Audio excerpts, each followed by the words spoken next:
bateau-là est une espèce de caverne. Et dans cette caverne-là était couché un voleur. En l'occurrence, Jonas. N'allez pas lui dire que j'ai dit ça ce matin, mais à cet instant-là, le voleur dans la caverne, c'est Jonas. C'est lui qui est responsable de tout ce qui va arriver à ce bateau. Ce bateau qui est sur le point de chavirer, ce bateau où on s'est déjà débarrassé de tout ce qui est dedans. Le bateau était plein de provisions, mais on a tout jeté dans la mer. On a jeté dans la mer. Pourquoi? Parce qu'il y a dans la caverne un voleur. Et Jésus entre dans ce temple. Ce matin, comme prophète, il s'assure, il dit, il ne dit pas vous faites de la maison de mon père. Puisqu'il parle en lieu et place de Dieu comme prophète, il dit, il est écrit, ma maison sera. Dans Jean 2, il a dit, ne faites pas de la maison de mon père. Il ne parle pas comme ça ici, il parle comme un prophète. Il dit, ma maison sera appelée maison de prière. Ou bien, si vous voulez, on vous dit que j'exagère.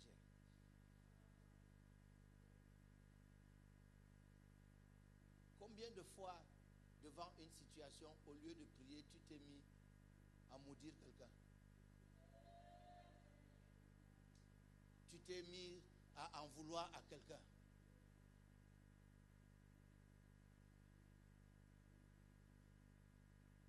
Il dit, ma maison sera appelée maison de prière. Toutes mes pensées, tous mes sentiments, toutes mes émotions sont orientées vers Dieu. Ou alors, une caverne de voleurs. J'entretiens les bandits, les brigands, les gens qui ne savent pas faire autre chose quand ils sont dans l'environnement que dérober, égorger et tuer. Et si Jésus parlait de quelqu'un d'entre nous ici, peut-être de quelqu'un que vous avez laissé au quartier en venant ici, et s'il parlait des individus, que vous avez fait de la maison de mon père une caverne de voleurs. Je parle de Jonas. La Bible dit, ne vous inquiétez pas. S'il y avait quelqu'un qui était dans la paix, dans ce bateau-là, c'est Jonas. Pourtant, c'est lui qui était le voleur. Donc le voleur peut être dans la paix. Cela ne veut pas dire qu'il n'est pas voleur. Écoutez-moi très bien. On a créé les appareils de détecteurs de mensonges.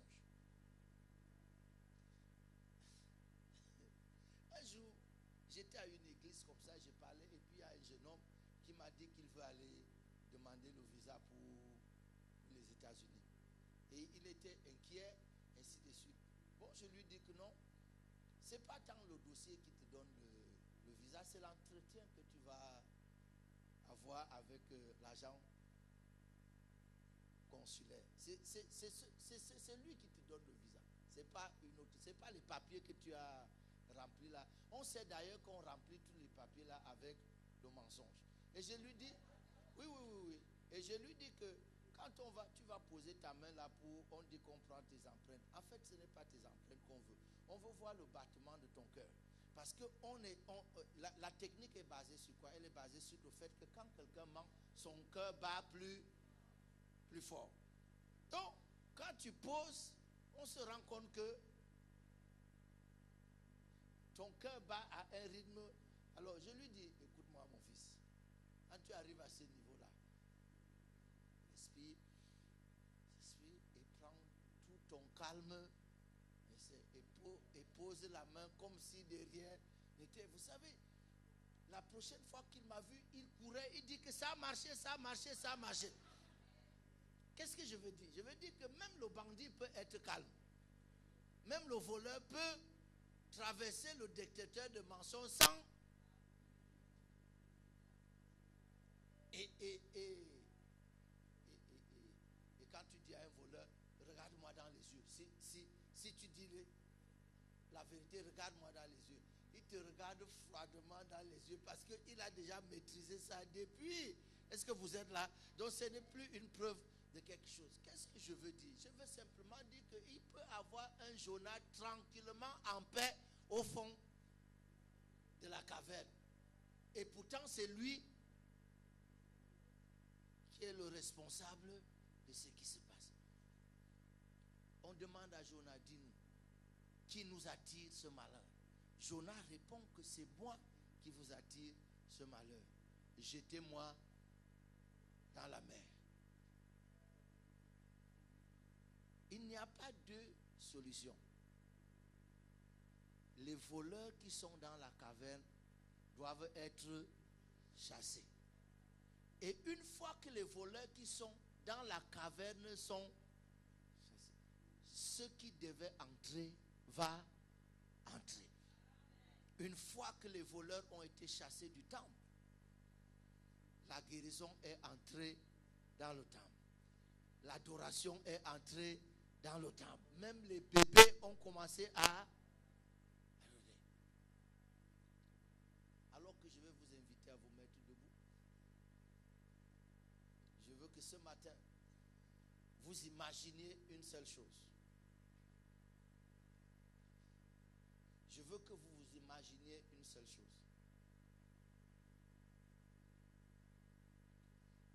J'ai déjà dit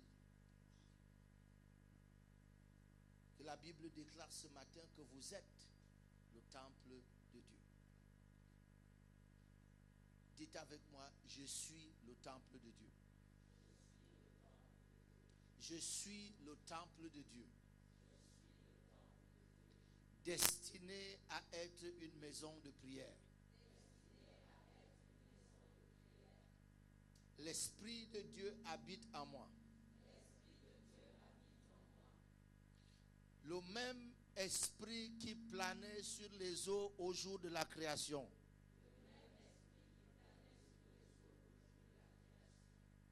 Le même esprit qui a ressuscité Jésus d'entre les morts.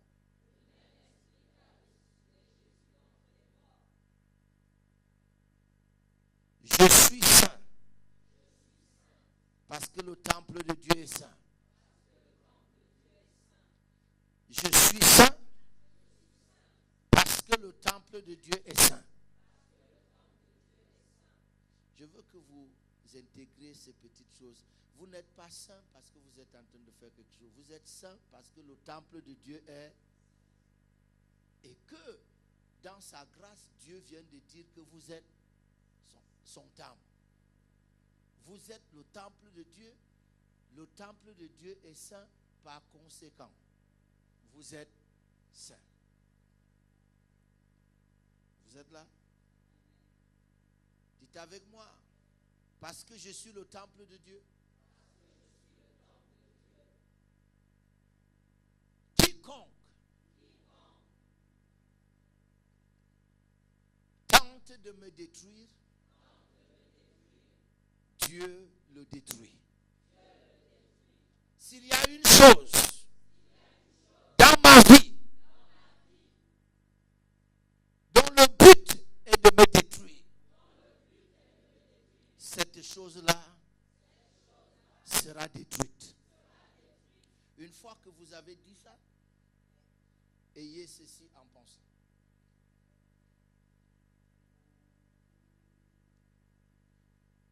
Je veux que vous gardiez votre calme.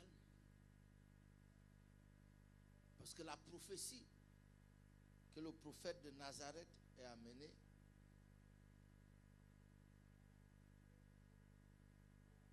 et que Matthieu a rapportée, c'est cette petite phrase.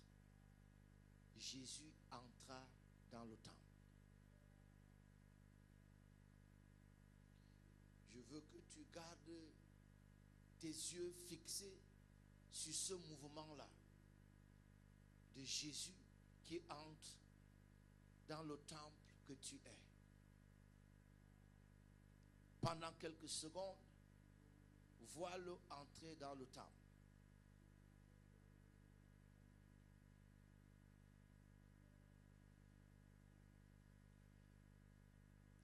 Vous savez, il y a des délivrances qui ne font pas le bruit.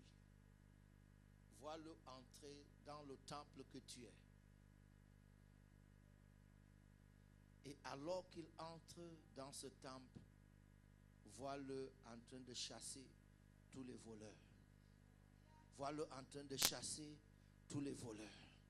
S'il y a quelque chose dans ta vie, s'il y a une pensée dans ta vie qui t'enlève la paix, s'il y a une pensée dans la vie qui t'enlève le sommeil, s'il y a une pensée dans ta vie qui t'enlève la santé, s'il y a quelque chose dans ta vie qui t'enlève la santé, s'il y a quelque chose dans ta vie qui t'enlève l'abondance, s'il y a quelque chose dans ta vie que tu peux identifier comme voleur, vois Jésus en train de la mettre dehors. Il a le pouvoir et la puissance et la volonté ce matin de libérer la maison de son Père. Je le vois en mouvement en ce moment-ci dans ta vie, par son esprit, en train de libérer la maison de son Père, pour qu'elle redevienne la maison de prière, la maison des pensées qui s'élèvent vers Dieu, la maison des pensées constructives, la maison des pensées pures, la maison des pensées saines, la maison des pensées de paix, les pensées de joie, les pensées de vie, les pensées de guérison. Tout ce qui est de nature à détruire le temple que tu es, le lieu que Dieu s'est choisi pour faire résider son nom, le lieu que Dieu s'est choisi pour faire entrer sa gloire, le lieu que Dieu s'est choisi pour manifester sa présence. C'est exactement ce que tu es. C'est ce lieu-là que tu es. C'est cette entité-là que tu es. Est-ce que tu peux parler à Dieu avec tes propres mots? Est-ce que tu peux parler à Dieu avec tes propres mots? Est-ce que tu peux être comme Jésus aujourd'hui, puisque tu es son disciple, et tout disciple accompli sera comme son maître. La Bible dit du fils prodigue étant entré en lui-même. Je veux te demander maintenant d'entrer en toi-même comme le sauveur, le libérateur du temple que tu es. Au nom de Jésus, entre en toi-même et mets dehors tous les voleurs. Mets dehors tous les voleurs. Tu n'es pas une caverne de voleurs. Tu n'es pas une caverne de voleurs. Tu es une maison de prière. Tu es une maison de prière. Tu es une maison de prière.